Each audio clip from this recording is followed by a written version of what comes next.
That was easy enough. Yeah. About you, Nick? Time's really all we got. So I've wasted a lot of mine. I'd like to keep what I got. So money can't buy everything, not happiness. So I'd like my time, please. Yes. About Nice. you, Wes? Oh, I would want time. Yeah, an endless amount of time. Yeah. Wes, what do you regret not doing when you were younger? I'm not a person that has regrets because that would mean that's something that you would change. I wouldn't change anything about my past. I think what I would invest more in is learning it, like my time, please. applying it. Smart. Yeah, that I mean, I learned it, but I can order some beer and that's about it. You really need anything else. And in the bathroom. That's Very that. Oh my gosh. These are. I know. I want to ask. Ask some questions. I know. I'm back here. I forget what the colors mean. I don't remember either. These are good ones. Oh, this one's kind of dark. Oh. That's the randomness of the cards. What would you hope would be said in your eulogy? Oh, man. What are you asking? I'm gonna go with Star because she's muted. Fuck, my phone was ringing. I would hope that it would get really loving. Of course, people are over the top crying and falling all out and stuff like that. I want a little drama mixed in there too. Like, well, who are you? No, but it has to be lively. I don't want no dull, drawn out. Everybody's weeping.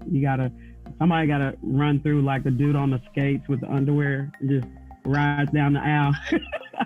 No, but I really want to be remembered for the work that I've done, the legacy that I will leave. I want, my grandkids one day to, know that they are, I guess more, I don't want to say, I want to break generational curses, right? From trauma to money management to all the things. And so I want to be in a space where I can do that for not just my kid or my children, but generations to come. So I want to be able to impact those that will be coming later on in life. Don't come to me for follow-up after that. I was gonna ask, does anybody else have? Don't you think like you're ready to say something? I just said don't come to me for follow-up after that. Not you. No thanks. You got it, Star. All right. Cheers. Ace, what would you want your eulogy to say?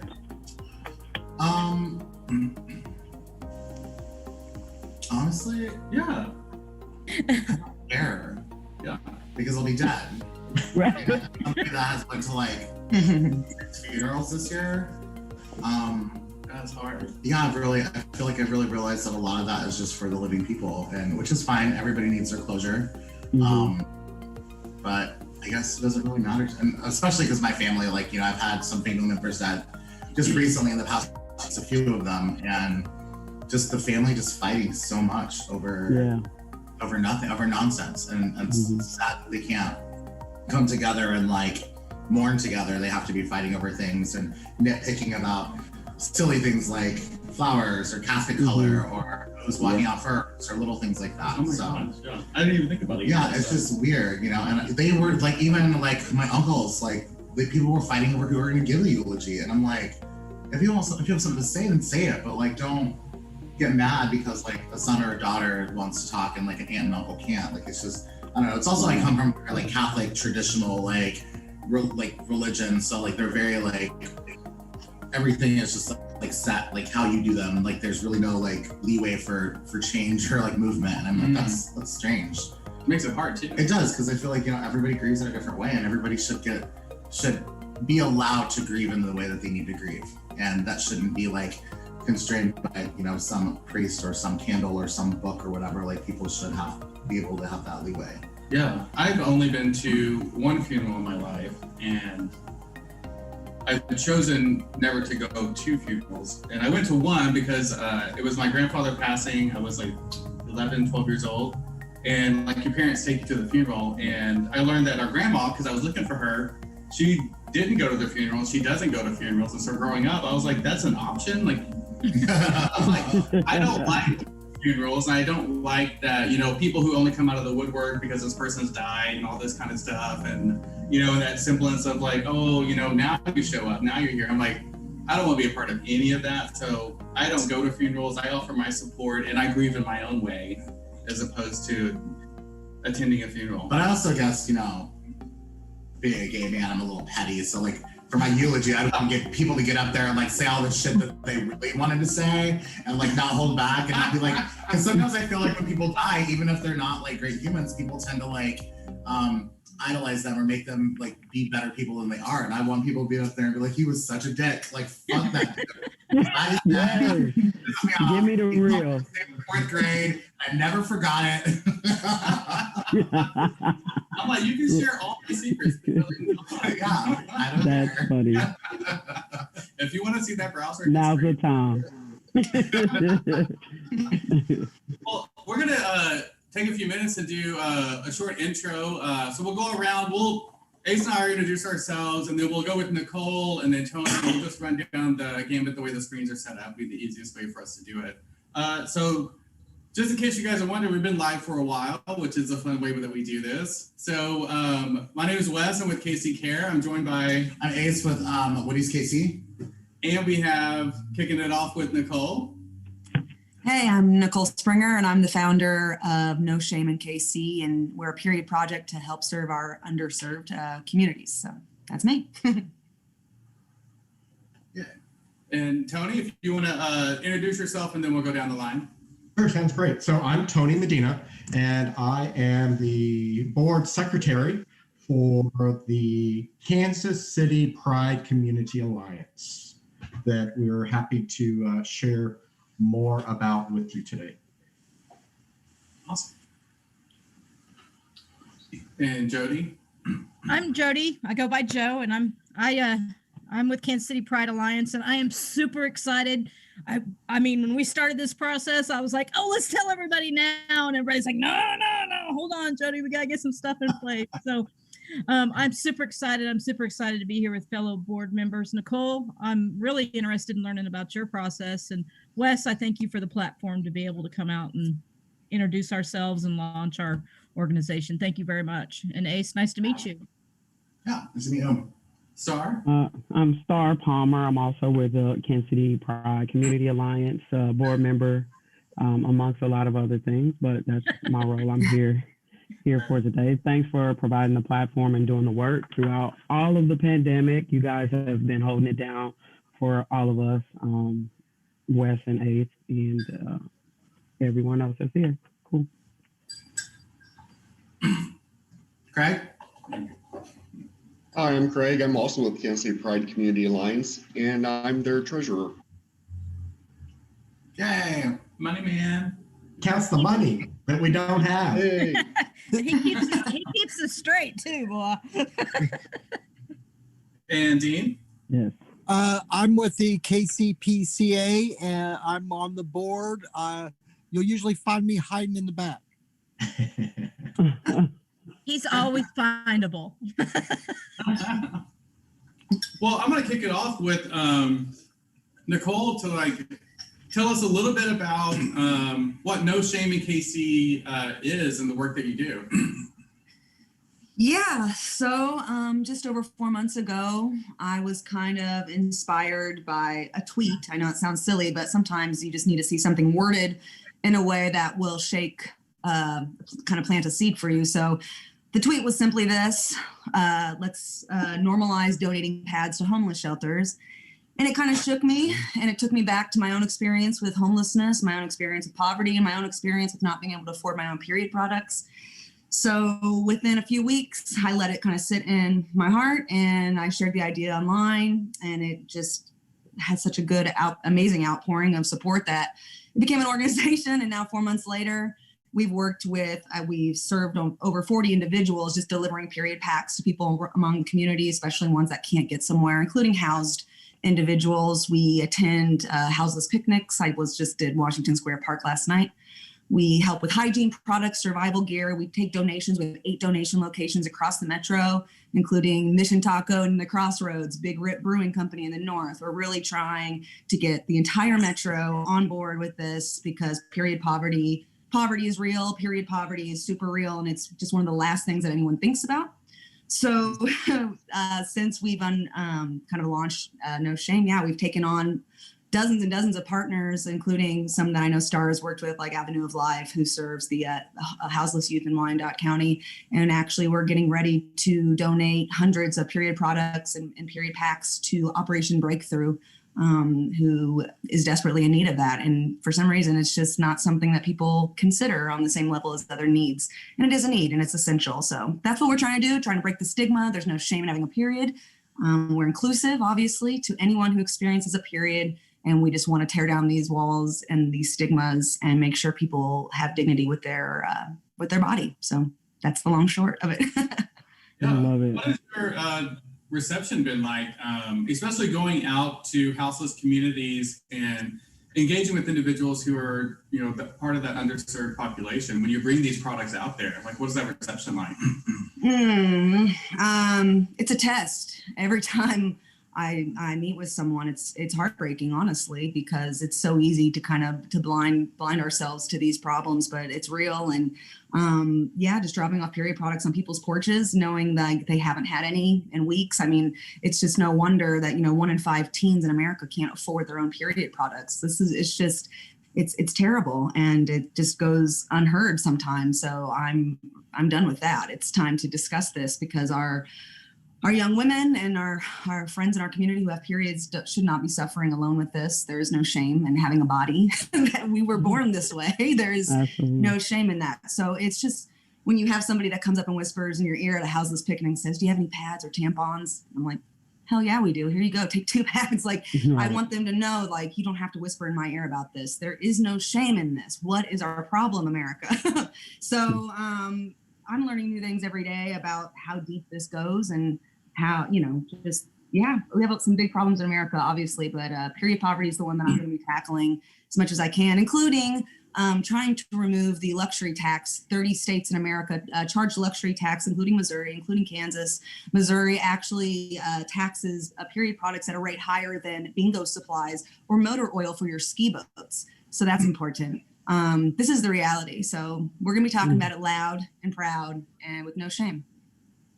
That's the best way. I love that. It's so incredible how, you were inspired by a tweet or, the words just happened to be in that right order for you to be like, I got to do something. You're in a place to do that. And so I think inspiring others, that's really powerful. Thank you for the work that you do. Yeah. I'm grateful I have the space for it. It takes space to be able to be active. I struggled for my whole adult life until like 5 years ago. So it's a privilege to have the space to be able to do this. So I'm grateful for the community that supports us doing this work. So thank you for having me here today. You said you've been doing this for 4 months, correct? Yeah. Mm-hmm. What do you have? Like, do you have any upcoming plans, fundraisers, things that you're going to be doing, and how do you collect items?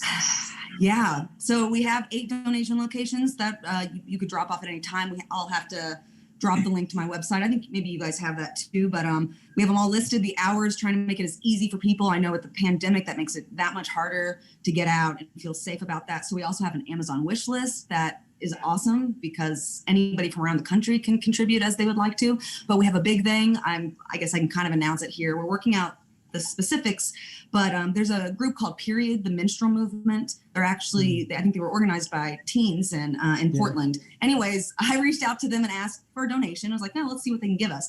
Well, they sent me 3 6-pound boxes of pads. So we're going to turn around. We're not going to let those sit anywhere. We're going to turn around and we're going to do an initiative. It's going to be called Pads for 200. And we're going to try to raise the funds for shipping and stamps. And we're going to pack envelopes and we're going to send pads to 200 people wherever they may be that needs it. And hopefully from there, we can continue to do initiatives like that, and just say this isn't good enough for people. They need help, and we're here to try to make that happen. Wow, that's some big, incredible work. We're Hit me up trying. for sponsorship. I'll help with postage for you. So Oh, let's girl, thank you. Yeah, I think, sorry, that's a good point. I was like, there are so many ways that people can help out. So maybe like buying stamps for y'all or donating, mailing supplies, things like that, you don't think about that you could use. If somebody doesn't want to purchase period products, there's other ways that they can contribute. Oh, absolutely. I mean, we have people on our team that just live in different areas that are on call. So if I'm like, can you please take some tampons to somebody on the other side of the river?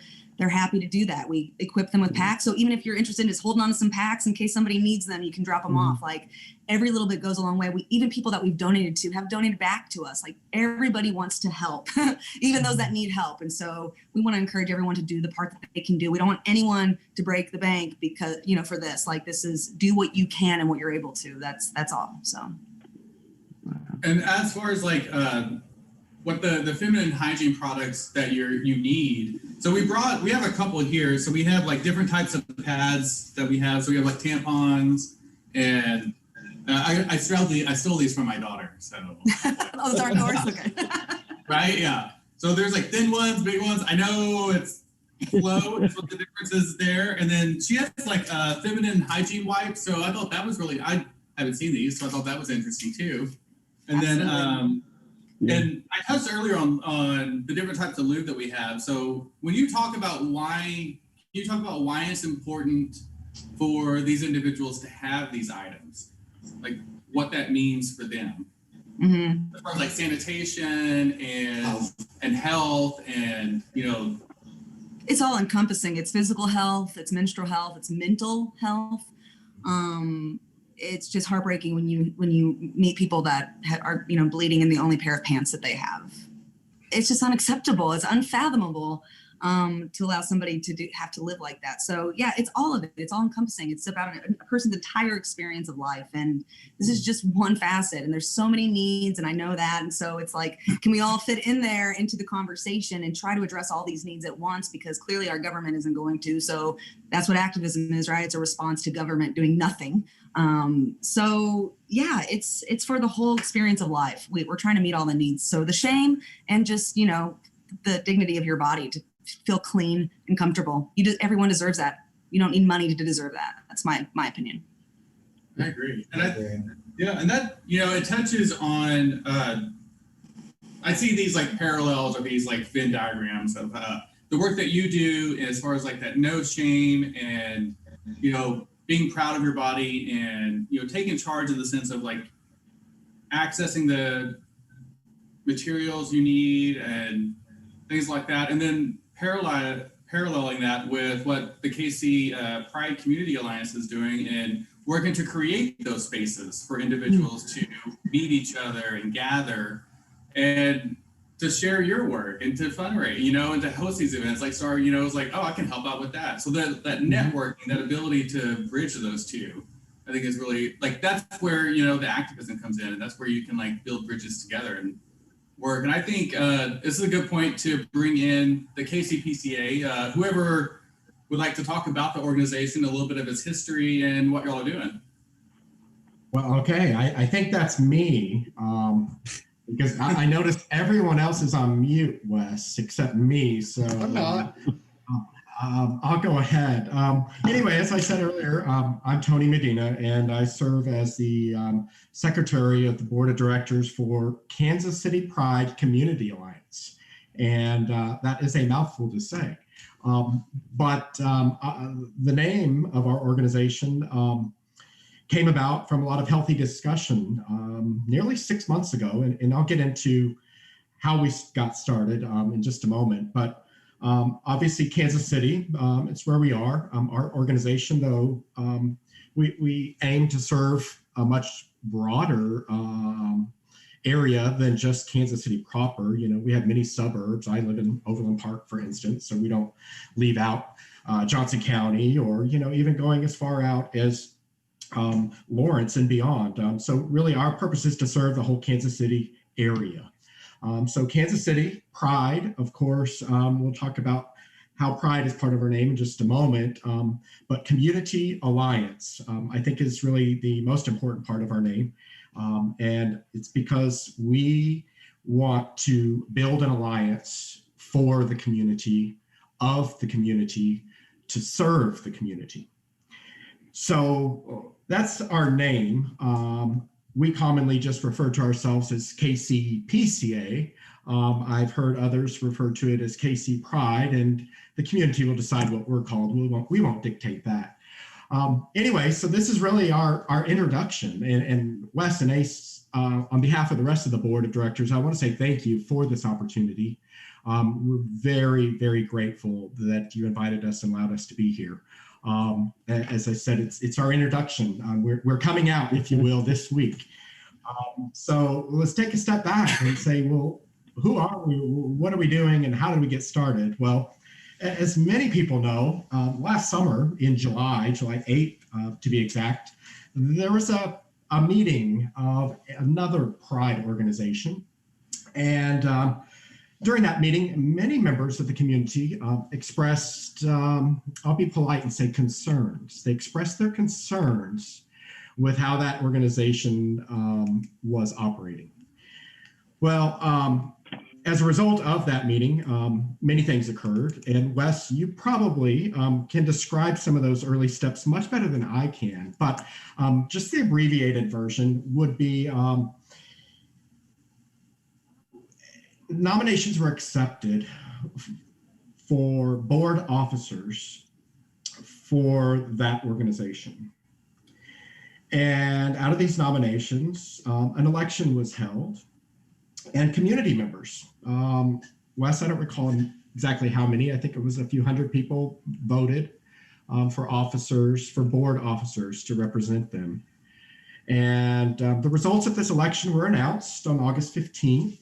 And following that announcement, this other organization did not want to accept the results of the community election. At that time, the members of the board, and I was one of them, as well as many other people here with me today, decided that we would go a new direction and form a new organization. And we would part ways and sever ties and really have nothing to do with that other Pride organization. So that's how we were formed, and that's how we came about as the Kansas City Pride Community Alliance. So the other organization has publicly announced that they would no longer host or organize Kansas City Pride or Kansas City Pride Fest. And with that void in the community and the need that was expressed by community members to take a hard look at Pride in Kansas City, that's how KCPCA came about. Our purpose is to fill that void, to organize not just a Pride, but Pride events. And not just to be a dictatorship, if you will, and say, this is Pride, this is how we do it, and here's where it is and how much it costs, and you like it or not. But quite the opposite. We want to really be the alliance for the community that brings everyone together to plan Pride.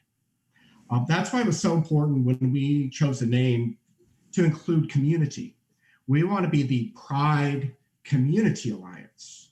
There's so many organizations out there. I mean, just here on this call, the people on this call today, there are more than one handful of organizations represented here. Granted, we are representing KC Pride Alliance and No Shame KC, but everyone here is involved in so many additional organizations. And there are 10s and 20s and 100 more organizations throughout the Kansas City area that are part of our community, that want to participate in Pride, that want to have a voice in Pride, that want their Pride events to represent them. And, that hasn't occurred in the past with previous organizations. The community has not had a voice in those events. Community has not had an opportunity to really do anything other than attend the event. And so we're looking to change that. And as I mentioned, we want to be the glue that brings the community together. We want to plan a Pride event and multiple Pride events. We want the community to tell us, what does that mean? we don't want to dictate what Pride is. It's up to the community, and we are hopeful, and we're really begging for the community to come forward and share with us. What is it? What does Pride mean to you? What would you like to see as far as a Pride event? We'd like members of the community to come forward and volunteer, not just to say work a Pride event or organize a Pride event, but to serve on our board of directors, to serve on a committee. We heard loud and clear during that meeting last July from so many members of the community, and they were so passionate and they were so loud, and rightly so. We want them to know that their voices were heard, and we want to respect their wishes, and we want to produce events that they want. But as I said, we need those people. We need the community. We need anyone who spoke out previously to come forward and be part of our organization. We want to produce successful Pride events that are led by the community. And, we just launched a website. It's bare bones right now, but we have on there two important things, I think. Number one is a link to apply to be a volunteer. You can volunteer to, serve on a committee. There's also a link to a board nomination form. And wait, are those on, I'm sorry to interrupt, are those on a Facebook page, an Instagram page, a Twitter account? What platforms are you using where people can come to engage? Excellent. Great question, Ace. So as I just mentioned, we have a website, kcpridealliance.org. That's where you'll find links to the volunteer sign-up form. You find a link to the board nomination form. We currently have 2 open board positions. We are looking to fill those positions with members of the community. Various different diverse members of the community. But as I mentioned, and I'll probably say it many more times, is we need people from the community to come forward. We need you to come and help us represent you. And we need your ideas, and we need your voice. And so that's why I wanted to call out those 2 things that are available right now to members of the community. Now, Ace, going back to your other question, we do have a Facebook page. We have an Instagram profile, we have a Twitter profile, and we even have TikTok, even though I don't know how to use it.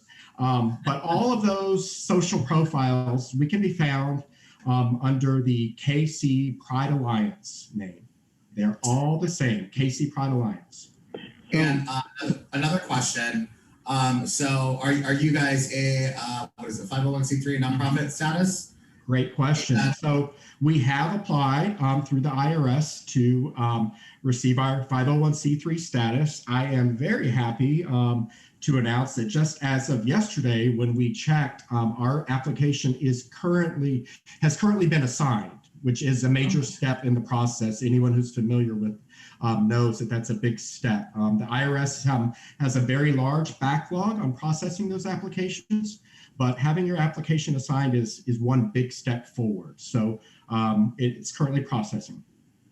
So Tony and you all, I want to back up and highlight the importance of having a group that is truly rooted in community inclusion. And one of the major reasons is Pride is a celebration of community, right? And one of the things as I travel, I noticed that we don't support the people that are 365 days that are doing the work for our community. And so one of the core values and pillars of this group is that we do plan on giving back to those organizations that do the work 365 days. Because we can't do it all, right? And that was the biggest determining factor for a lot of people staying on and becoming a part of the change that we needed, is that we want to make sure that it's just not a party and then we see you next year. We want to support, and not just I support you by giving you a free booth at my event. We want to truly support those organizations year round for the work that they do. And we can, all of this information will be released later on, and trust that we have an extensive list of community organizations that are doing the work day in and day out. and some folks that we personally will be calling on, like, hey, are you interested in having a role in this committee or being on the board? And I get, midsummer, everything was heated. Folks are like, well, what the heck is going on? You got this, I'm hearing this, that, and the other. But we just want to keep pushing forward. We're not looking back. We're headed forward. So there's great things coming down a turnpike, period. No pun, Nick. I think that's really I like exciting. that. Yeah. That was good. When you're planning out, I mean, obviously, there's a lot of talk about Pride this year. Is Pride happening? Not just, for Kansas City, but, globally. Like, are we having World Pride? Is Chicago doing Pride? Do you have New York Pride? Like, is Pride happening this year? Reno. Burbank. Where's that? St. Louis. Yeah. There's a few out there. So with Kansas City, it really is up in the air. Mhm. So with the launch of this organization, are you waiting to build your committee to talk about Pride, or do you have some semblance of what your thoughts are for Pride already? So we have thoughts, and we are still in discussions. I actually just got off the phone today with some city officials. I'm just trying to gauge where the healthcare is right now, as some of the heatedness of the issues from last year was keeping the community safe, right? And so we have to pay attention to health officials, professionals, like that's literally what you do. So we probably should listen to you, but also the community, because we have we represent so many gamuts and sectors that we have to be considerate of everyone. And so look for us to lean on the community and be asking those real hard questions. And we also are in the process of becoming affiliates of international and national Pride organizations. So we will also be looking to take guidance from what other folks are doing, like you said. So you said that you had a couple of board member positions open, and you're currently looking for people to volunteer to get involved in your organization. You did give a couple links. Like, what is the criteria that somebody needs to have to be a volunteer or apply for some board position, and what positions are available? So for the board, we will be doing background checks for reasons that with any board, I sit on a few boards, and background checks are pretty consistent across the board, no pun. But we will have that in some of the committee roles. It kind of depends on what position you will be in, because sometimes people are working with youth or working with older adults or what have you, and we want to make sure that we are doing everything right, because we don't, not want to. I don't know, Tony, if you want to expand, or Joe. Yeah, no, I mean, you're right about all that, Star. And then, Ace, it just, it really depends, as Star said, on what position it is. For example, we've established a Pride Steering Committee. Within that, we have several subcommittees, whether it's marketing or fundraising.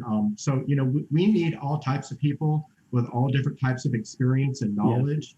Yes. And, just depending on what position you come to us and are able to fill will determine, how you qualify. I still didn't get an answer to my question. What current board positions are available? And we'll start there. There's two board of director positions open. What positions are they? Board member. Just board members? Right. Yeah. Okay. And also, how are those board members chosen? Is it a vote by the current committee? Is it a vote by community? Is it how does that work? So we have two positions currently open, and as I just mentioned, we have a website that just went live with the nomination form that can be completed. We will accept the nomination forms from anyone in the community, and or from someone who nominates someone else on their behalf. We, the current existing board, will review the applications, and the board is the one who selects future board members. It is not up to a vote of a community. Awesome. That said, Ace, I mean, we do want community feedback. So if you know somebody that's applying for a board position, please go to our website and say, hey, I really like, for instance, Ace, if you were, hey, Ace has applied and this is why I think he would be a good board member and why he would represent us. So we want the community's feedback in that. We don't want to just say, oh, the board's picking you. You guys don't have any feedback. So don't think that that's the case. Right. Well, I mean, a part of that question too is just, Star mentioned earlier that you really have worked on trying to have a board that is completely diverse and represents all of our community and not, typically what may go to Pride or typically where you may see at gay bars or queer spaces. So I just wanted to see like how that process of diversity was chosen. Was it volunteer? Was it picked out of a hat? Was it voted by the community? Was it voted by you? So it was initially voted on by the community. We all were elected, and we want to be intentional with those last two positions to fill identities and demographics that are not represented. And this is not all of us, by the way. And so that's why we're going to be intentional on who we reach out to. Like, hey, you really should put this application in. I think one of the biggest things is no one wants to say, hey, no, we need a Black, trans, whatever to fill this position, and you go out and seek that. And I know, Wes, we've had this conversation so many times, like, no, it's okay to go and say that this is who I want in this seat. And it's okay to go and fill that position with that person because folks are there and they're present. They're not used to being at the table. So we're going to change that. Yeah, I think for our viewers, so they know what that is, that's intentional representation. So instead of tokenism or checking a box on your PC sheet or something along those lines, you actually go out to that community and you say, we know that we do not have your representation and we want somebody from your community to be represented on our board. It's a completely different, space way. Instead of adding, a chair, you're actually building the table longer. You're actually making space for that individual instead of just pushing some people aside. It's a completely different thing when you are intentional with it. And I want to touch on, I know we're talking a lot about like volunteers and board members and stuff like that. And so for Nicole and for your organization, both of these organizations are new in their role in the community and engaging volunteers and people to be members. So what does that look like for you, Nicole, when you're working you're 4 months on, they are just starting. Like, what's it like for you, like getting volunteers and like membership for people to be engaged? It's really kind of just fallen into my lap. You put out a cause like this that's so personal to so many and also just not really spoken about, and you bring people just kind of came in with the compassion already, just people that were really moved by the mission. So within a few weeks, I had somebody we have a website, our volunteer Kinsey. She's amazing. She maintains the website for us. I have a few other volunteers that they just came to the mission. It resonated. So it's been easy in that way, but I'm new at this. Like, I came into this wondering who am I to start an organization and try to make a difference. I just felt so ill-equipped. I don't have a college degree. All these things that we're told in this capitalist country that you are not able, you can't help people. Well, yeah, I can actually.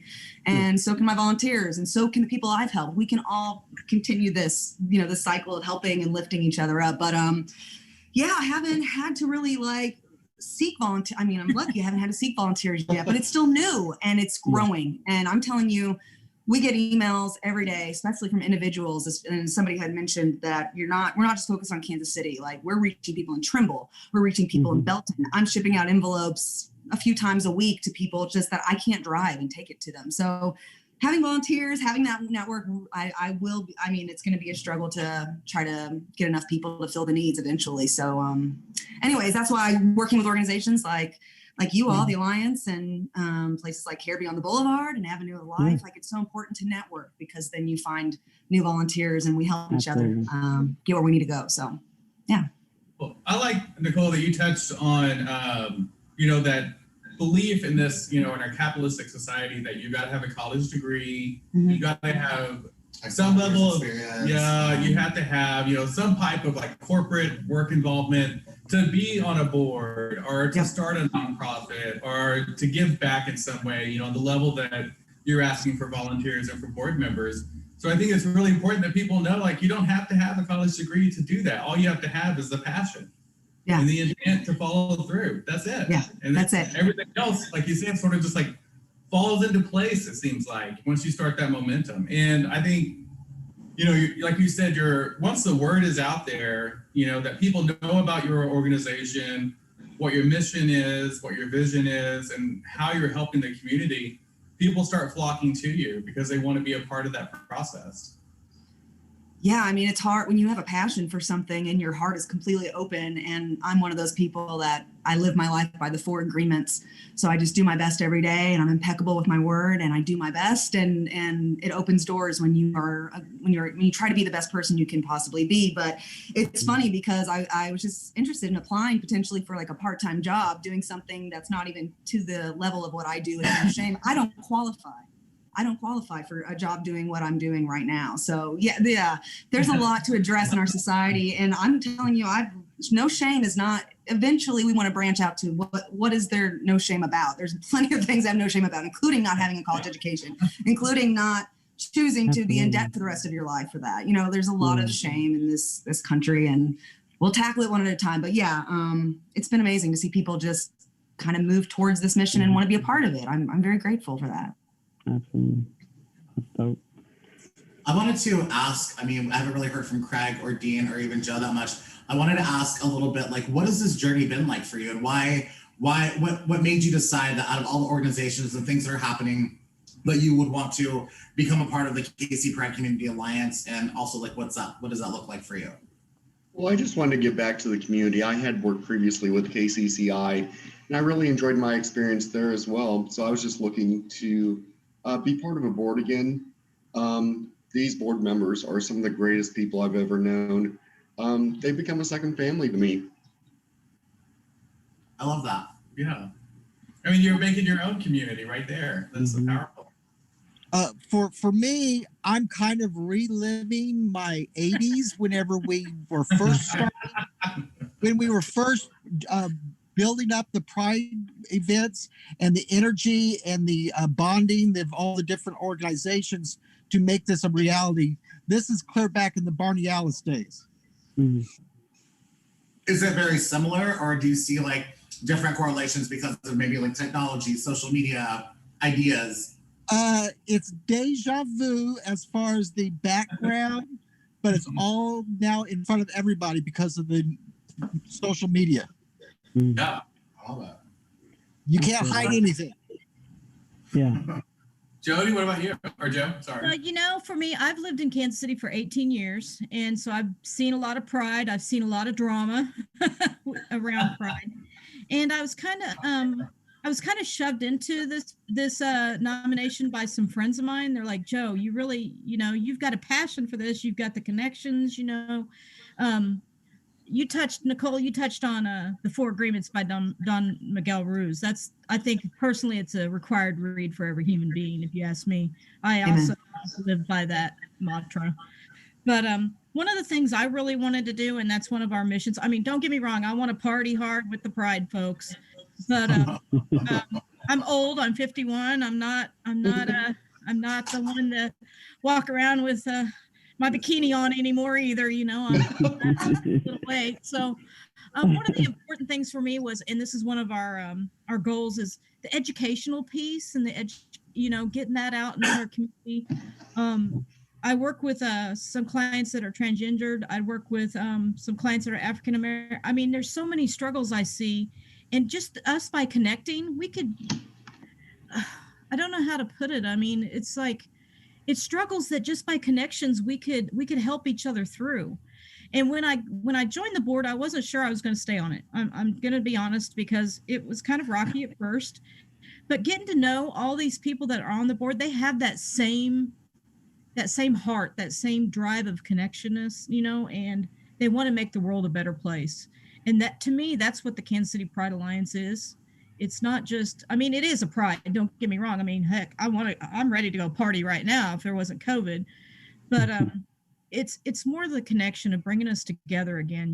I mean, there's been so much. There's so much, and every single member of this board that comes up in every single meeting, and it's genuine. I've experienced them outside of board meetings, and it's who they are, and that's who I am, and I'm going to align myself with that.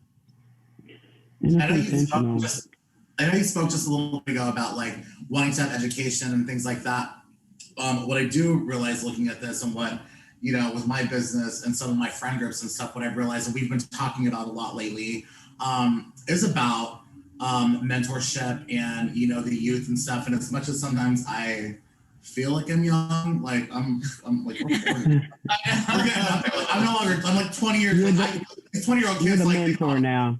they say daddy, but I'm like, no, I can actually be your father. I'm so closer like, to Joe's age. yeah, I'm closer to Joe's age too, like that to some of these young kids. But what does that look like for you? And have you guys had any like any interest from some of the younger community? And have you thought about like, doing some kind of, I feel like I've talked to Star about this a lot too, about like, it's just, there's a little bit of a burden on some of the people that have been working in this community with multiple organizations and doing it like out front. Like we're just a little bit tired, but you need not young blood, but you need the youth involvement to carry the organization forward so that, it doesn't falter when your current leadership steps out. Yeah, when you want to retire. It dies when you die. Or die. Has there been a big interest from a younger community with your alliance? So I would say, go ahead, Joe. I would say because we just came out on your show. Thanks, by the way, again. We are being intentional about making sure, again, that those identities, those demographics that are not present are present. And I am a firm believer that any board, I don't care if your board is a corporate board or nonprofit board, should include community members, youth, and all folks from all different walks of life. So the PRIDE, and I just want to touch on the acronym for the name. The PRIDE in KCPCA stands for Programming Rooted in Inclusion and Diversity through education. And so we want to be intentional all the way around. And when they said, like, we talk about this every meeting, we talk about this every meeting. We've been on the phone since this last summer, literally every week, making sure that we do it the right way. From previous experience, we have people like Dean and Jody and Chris, like all of us, it's interesting to hear their story. Like, yeah, I was involved with this, whatever, 10 years ago, 20 years ago, and this is my experience. And it's good to see that spectrum of just what you've dealt with. And we absolutely, and I don't know, I guess you're going to give me if I didn't answer your question, but we absolutely need the younger generation involved in that because their experience is different, right? So, yeah. Yeah, and that's, they're, especially when you're thinking about how to have a pride that's socially distanced or how to have a pride that incorporates virtual, that people can participate that way. You definitely want a younger population. Like Tony said, I have TikTok, we're on it, but I don't know how to use it. That youth population can totally bring in and, do that whole section of I mean, it's definitely important. I know, for my business that I've been in this gig for 25 years, in the bar industry and the queer bar industry. And it just occurred to me in the past couple of years that like, maybe my social media director needs to be in their early 20s and have all the apps and like know how to do everything. And it definitely has helped immensely. Like they definitely, the generation, like, we want to feel like we're young and that we do all these things, but they're the ones that have the finger on the pulse of like, what's coming up and what's going to be on, what's going to be good, what people want, what people like. And I feel like, I have to step back a little bit and just do a little mentoring and guiding and not always come out like you said, like in Speedo in a bikini. Goes, oh, my time has passed. I'm gonna put like a spotlight on. We're good. Yeah, here's my robe. I would like to point out that we do have youth input. We have had a youth on the board, but because of personal reasons, had to step down, but is still involved with, and he does voice his opinion still as to things that he'd like to see. Yeah. As far as the way I view it is, my youth was a great experience. This last administration showed me that all the things that we achieved can be taken away quickly. So I like to make sure that the next generation knows the past and are ready to step up and take over. I love it. I think that really ties back to what Nick was saying too, is like, we see things pulled away, but like, it's because, you know, we weren't empowered and now we are. Like the no shame, like we don't have to be educated from a four-year college or a university. We don't have to have $1 million or even $1,000 in the bank to be successful, to move forward and be strong. And I think that, you know, technology has kind of helped, you know, like a lot of movements, and a lot of people sitting right here in front of me have really helped with, you know, just in our city, those things to propel things forward, to let us know that it's okay for us to be strong and be powerful, and we don't need all of these bells and whistles to do those things to make change. Exactly. Absolutely. Well, we are coming up on our time, and I want to thank all of y'all for coming on and sharing your stories and the work that you do. I think it's really important that the community knows how to get involved, and most importantly knows that if you see a problem in your community, you can solve it. You can solve it through networking, through building a community, reaching out to friends and being like, hey, you know, I saw somebody needs, you know, feminine hygiene products, and is there something we can do? And how that just grows, or hey, we don't have an organization to pull us together and to have that community of celebration. Let's do that. Let's make that happen. I think that's incredible that all of y'all in different walks of life are able to come together and give back to your community in such a way. So thank you. And we'll go around and do, you can do your plugs for social media. And do you have anything final that you want to say or that you want to add? Yes. Let's go ahead and start with Nicole. Yeah, number one, just thank you for having me on Unboxed. It's a very fitting name because 2021 is the year to break every single box that we've ever been put in as a society. I hope that's what my aim is. Yeah, if you want to get involved, you want to donate, you just want to hear and support what we're doing, go to noshameinkc.com or noshamekc.com or at noshameinkc on Instagram, Twitter, and Facebook. Our website has options to submit if you want to volunteer. Our Amazon wish list is there. We're all over the community trying to help. If you know somebody that needs help, if you need help, there's no judgments, judgment-free access to menstrual health care products. We're here for you. So thank you for giving me this platform to discuss these issues that are so important to our country and to our female and trans and non-binary population. Thank you for having me on. I appreciate it. No shame, KC. That's us. Thanks again. I'd also like to add to you, Nicole, that I would love to talk to you a little bit more about maybe having Woody's KC be a drop-off place for you. Wow. So, yeah. Yes. Yeah. Well, I'm going to email you about giving you condoms and lube to hand out as well to tell people. I would love the lube to hand out. No, we've got female condoms. We're very sex positive as well. So we'll see whatever you got, and we'd love to have you as a donation location. It'd be such an honor to work with you. Yay. Cool. Tony? Well, of course, I want to say thank you once again, Wes and Ace, for allowing us this opportunity to introduce ourselves. I would be remiss if I did not also call out that we do have two other board members who unfortunately were not able to make it today. One of them is our board president, Jordan Hetrick. And I'm so excited to have Jordan leading this group and looking forward to working with Jordan. But Jordan Hetrick was not able to be here, and then Clint Hilton as well. Many of you know Clint. He's been in the community for some time. So those two could not be here with us today, but I promise you they're excited to be here as well.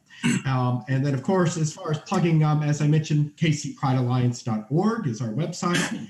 KC Pride Alliance is our name on Facebook, Instagram, Twitter, and TikTok. And the final thing I want to share before we get to the rest of the board is the only way we are going to be successful is with the help of the community. We are going to be nothing without the community. That includes individuals, that includes other community organizations, that includes our businesses, everyone. We need the community to come out wherever you are and to help us be successful and having a great city, a great Pride events throughout Kansas City area. Perfect. What about you, Craig? Ace and Wes, thank you very much for giving us the opportunity to come out of the closet once again. And everybody, please visit our Facebook page and our website. Dar? Yeah. Same as they all said. Thank you for having us. Can't wait to see you all in person when the world is back normal. Please send folks our way. We need folks that can help with social media, like you said, and all the things, honestly. And I'll personally be reaching out to organizations that also have Pride celebrations to see about them sitting at the table with us as well too. So yeah, hit us up. Joe? I want to exit, or I want to not exit. I want to follow up on what Tony said. I really, I know, and it's important to all of our board members. We really do want to hear from the community, Wes and Ace. I mean, use that contact form, email us, anything you want to ask us. We want to be honest. We want to be transparent. Do not be afraid to ask us anything. We've got a pretty good, I think we've started a pretty good facts and questions page or section on our website, but we know there might be those uncomfortable questions.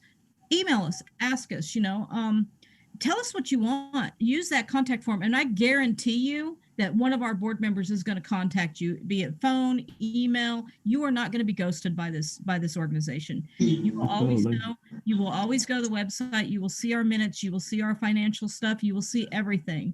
And that's very important for all of us. I mean, Star mentioned we've been meeting every week, literally every week for 6 months, sometimes twice a week, for 2 hours at each meeting. I mean, we have put in copious amount of times, but every single meeting that's been the first thing that's discussed. We will never forget this, and that will always be a part of who we are.